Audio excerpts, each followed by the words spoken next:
Not for you. Stop licking the book. Do you want to come up here? Come on, scoot on over. There we go. Are you going to be part of the video?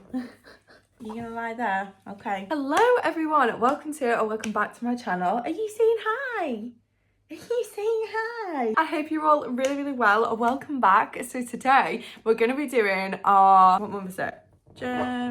March. We're going to be doing our March reading wrap up, and I'm so incredibly excited to be doing this today because I don't know, I feel like it's just so strange to me now. Well, it's not really strange, it's like a good strange, because this whole reading journey that I'm on and just getting into reading has just honestly been absolutely amazing for me, and I can't believe that I'm going to go through all these books that I've read in a month, and I just think that is absolutely crazy. When I say last year I probably read maybe 2 books, that was it, and now like I'm pretty sure I've read 6 books in the month of March. It's mental, it's absolutely crazy. But I just want to say a huge thank you to everyone that's supported me and given me love on like my TikTok and everything, to be honest, my YouTube, my Instagram, my TikTok, everything. And yeah, I'm just so incredibly excited. So let's get into all of the books that I've read in the month of March.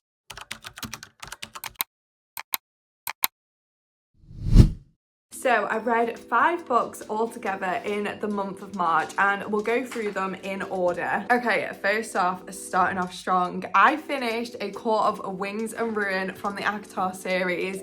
And guys, this series will just forever hold a special place in my heart. It's what got me into reading, and I just think it's crazy how this series got so many people into reading because it just completely blew up on the internet and everyone wanted to read this. And as soon as I saw that everyone was reading A Court of Thorns and Roses, I was like, I'm missing out on something here. I'm clearly missing out on something. And that's when I decided to pick up the first book, and I just absolutely fell in love with reading. Finished A Court of Wings and Ruin, and oh my god, guys, oh my god, this book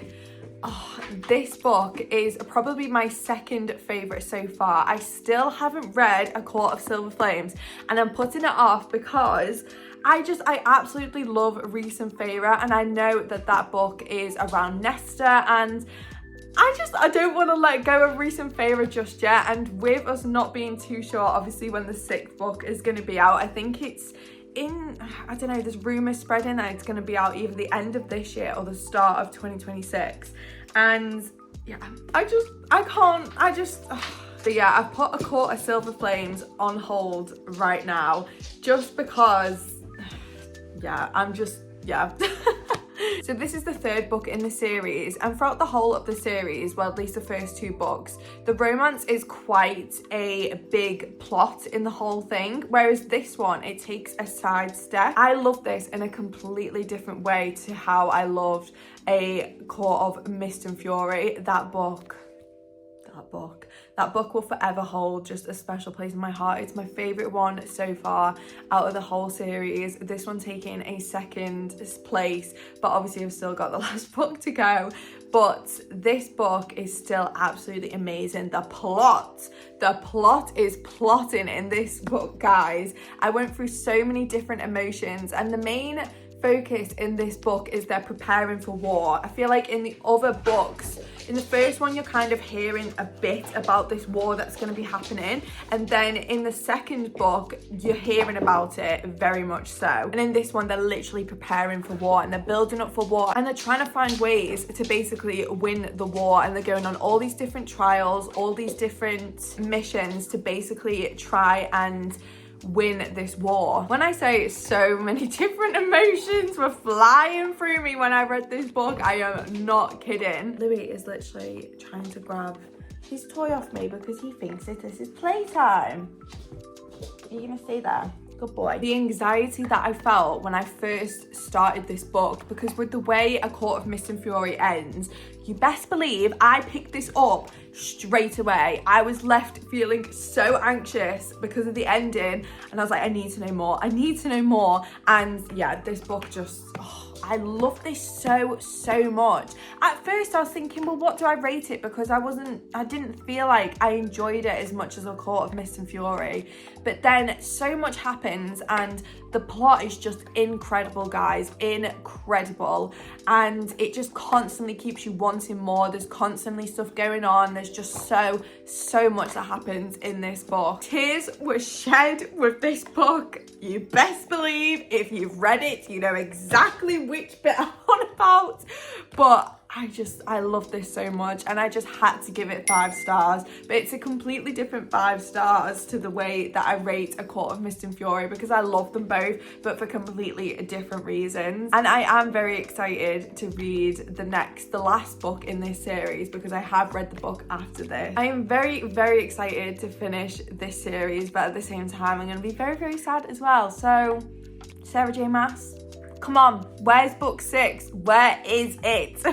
And then straight after that book, I dipped into the 4th book of the ACOTAR series, A Court of Frost and Starlight. And as you can see, this book is incredibly small, and I'm pretty sure that this is classed as a novella, but I absolutely love this book. I feel like it was just perfect because of all the emotions that you feel and you go through in the other books. This was just like the perfect palate cleanser. And I know so many people give this book so much stick because nothing really happens in it, but I really enjoyed this, and I feel like when you read all the books back to back, this is just the perfect palate cleanser because of everything that happens in the other books, especially A Court of Wings and Ruin. So much happens to all of the characters. They go through so much, like so much, and this book is basically their lives after war and how they're settling in and how all of the characters are progressing and how they're feeling. And yeah, I'm really sad that people are giving this book so much stick, because I just think it was slotted in at just the right time and it finished on such a nice happy ending. The end of this book, the words, I can't. The end of this book it just had me in feels. Like I read this book in my last reading vlog, and you will have seen I was listening to it and I literally just had to stop what I was doing because I just had to take in these last words from this book. I love you, I said down the bond. What's not to love? Before I could elbow him, Reese kissed me again, breathless and swift. To the stars who listen, Feyre. It literally ends on literally the perfect words. Oh my god, Louis! To the stars who listen and the dreams that are answered. What words? What amazing words. To the stars who listen and the dreams that are answered. Louis, you literally look huge in that video. Are you saying hi? Are you saying hi? For all of you who don't know, this is Louis. He is my baby Vizsla. Come on now, enough with the kisses. He's only 1 year old, guys, but look at him. He is massive. He is huge. Yeah, I find it so sad that some people are even saying to miss this book out, and I just think, no. No, like there's no chance. Like I said, you really see how the characters are progressing, and by this point you feel so much emotion with all of the characters. To be fair, in A Court of Wings and Ruin you feel that as well. By the time you've got to that book, you feel such a strong hold on all of the characters, and then in this it's even more. And yeah, you're just basically seeing how they're living their lives after the war, and it's just an incredibly tough time because they want to celebrate, but at the same time, like, so much has been lost. And I really enjoyed this book, and for that alone I'm gonna give it 4 stars. Okay, so by this point in March, this is when I was like, what do I do next? Do I go on to A Court of Silver Flames, or do I go on to something completely different? Because the only books that I've even read this whole year at this point was A Court of Thorns and Roses, was the ACOTAR book. So I was like, what the hell do I do now? But I decided to take a sidestep, like I said earlier, and go on to just completely different books, really. And yeah, I don't know when I'm going to pick up A Court of Silver Flames, but it will be soon. It will be this year, I promise. It will be soon. So the book I decided to pick up was Never Lie by Frida McFadden. I really enjoyed this. This was like a nice little palate cleanser again, even after that book. The story on this is like so quick, it's so fast.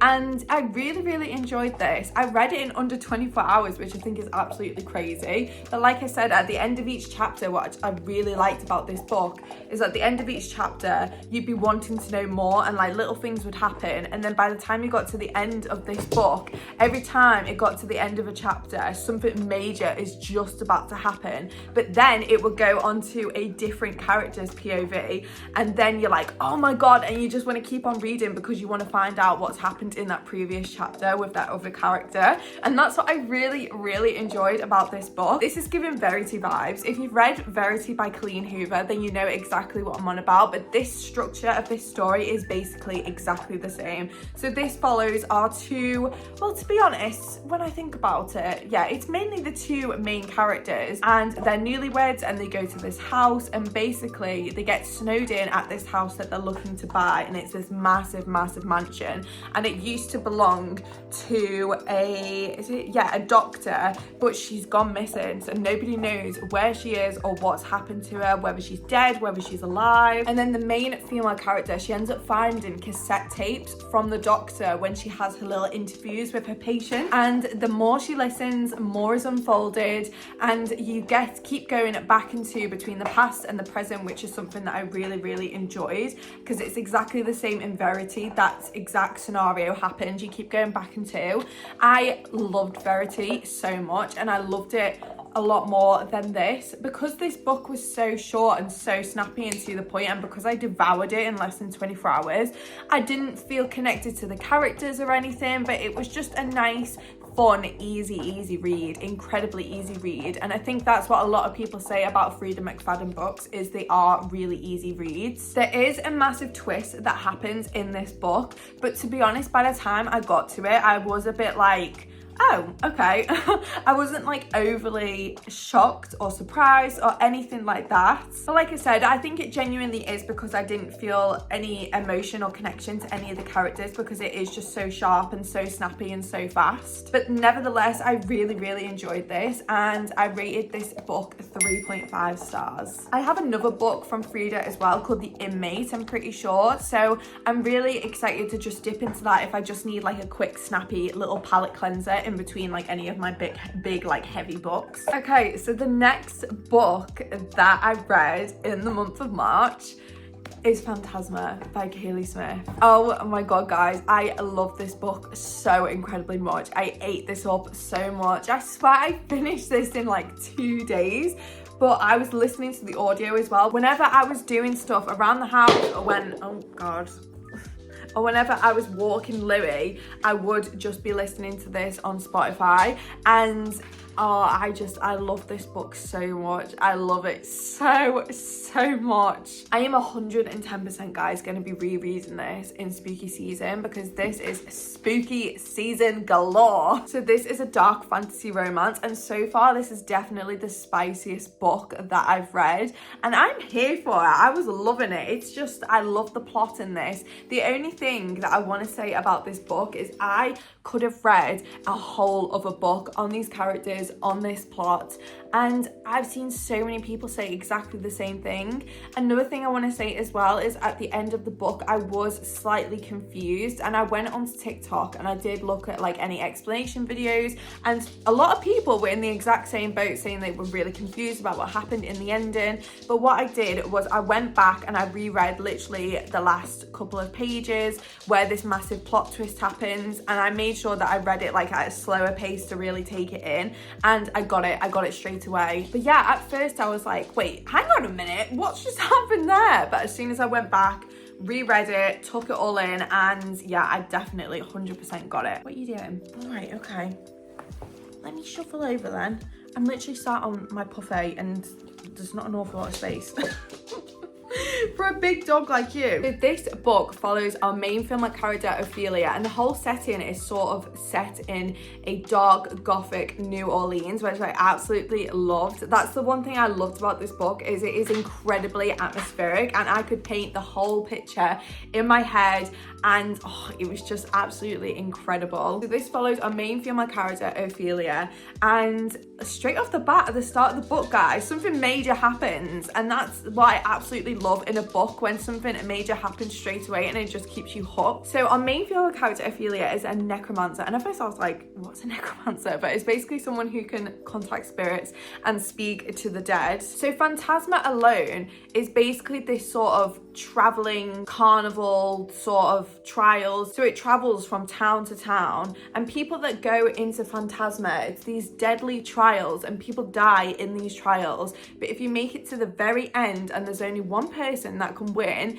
they can be granted anything in the entire world. The thing I really loved about this book is it reminded me a lot of A Court of Thorns and Roses, the first book, when Feyre is doing those trials. That's basically the whole plot in this book. She goes in and she's doing all these trials that are in Phantasma, and they're all based off the 7 deadly sins. But the main reason why Ophelia goes into Phantasma is because she's trying to find her sister, because she believes her sister has gone into Phantasma, and she's thinking, what the hell, why is she gone into Phantasma? But obviously, whilst Ophelia is in a Phantasma, she meets the gorgeous Blackwell, who is a phantom, and he is our main male character. Guys, this man, well, he's not even a man, he's a phantom. He is one sexy ass phantom. I absolutely love this book to death, guys. I ate it up, the plot, the romance, everything, and I'm so excited to read the second book, this is a standalone book, but there is going to be a second one which is based around Ophelia's sister, so they're just interconnected standalones. But like I said, guys, I could have read a whole other book on this part and on these characters, and because I felt like the ending was a little bit rushed, I'm gonna rate this 4.5 stars. Oh, potentially 4.75 stars. Oh, I don't know what to do. Maybe 4.75 stars, because I did really enjoy this. So I'm just gonna read you a little bit off the back of the book. So it says, welcome to Phantasma. There are only 2 rules to the game. Stay alive and don't fall in love. And that don't fall in love bit plays a big part in the twist. And I just love this so much. Definitely recommend, but I definitely recommend reading this in spooky season. Like I said, it's so atmospheric and you just paint this whole picture in your head. It's like haunted house vibes, spooky vibes, and yeah, I'm definitely gonna be rereading this in October. 110%, I love this. Okay, so the last book that I read in the month of March is Flawless by Elsie Silver. This was my first Elsie Silver book, and to be honest, when I first started reading this, because I went from Phantasma to a contemporary romance, when I was first reading this, I was like, oh, am I gonna get into this? Am I gonna like this? But as soon as I got into this, I absolutely loved this, and I just ate this up. The way this book made me feel by the end of it, I just felt so like light and giddy, and I just really enjoyed this. I get the Elsie Silver hype, I get it, and I can't wait to pick up the rest of the books in the Chestnut Spring series. So all of the Chestnut Spring series, they're all interconnected standalones, and they just focus on each character, and I'm pretty sure it just focuses on all of the Eaton boys, and this one is focused on Rhett Eaton.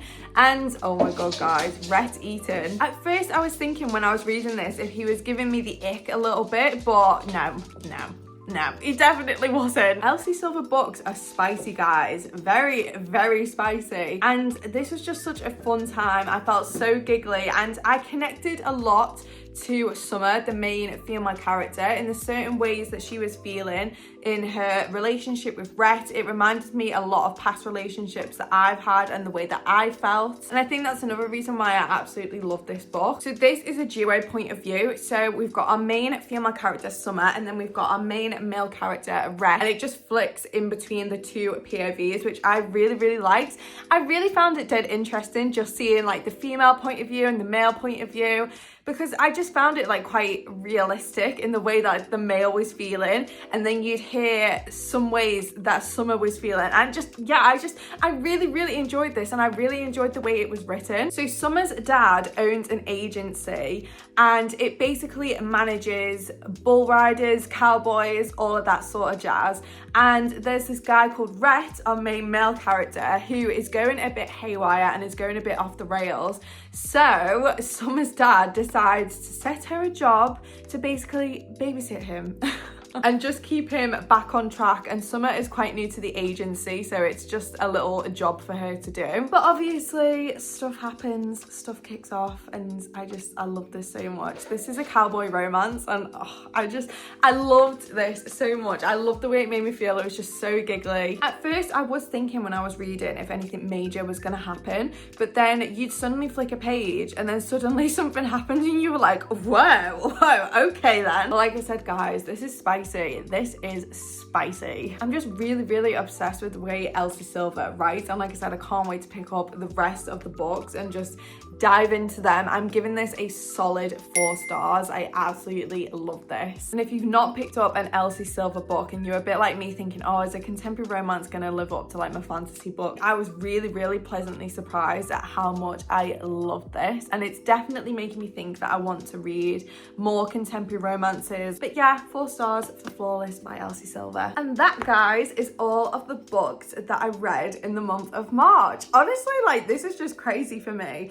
I know some people do March reading wrap-ups, well, not even March, just like monthly reading wrap-ups, and they've read like 10 to 15 books, but this is good. This is good for me. This is very good. I'm really happy with everything I've read. I feel like it's just been such a good month for me. It's been my first full month in reading because I only started reading in February, and it was about halfway through February, and I just read literally just A Court of Mist and Fury. That was the only book that I read. So going on to this was just, yeah, it was really fun. I just enjoyed it so much, and I can't wait for what I'm going to read in the next month. I'd highly recommend all of these books, 110%, and if you do read them, please let me know your thoughts and what you think of them. Thank you so much for sitting with me and going through my March reading wrap up. I'll leave the link to all of my other socials down in the description down below. It's my BOOKTOK, my BOOKSTAGRAM, and yeah, I really hope to see you over on there. If you like this video, then don't forget to hit the subscribe button and like this video. It really means the absolute world to me, and I'm just so happy to be back on YouTube and back making these videos. These videos just make me feel so whole, and I absolutely love just filming them, talking about books, talking about my new obsession, and yeah, it just makes me feel really whole and really happy. Thank you so much for watching. I really appreciate it, and I'll see you all in my next video. Bye!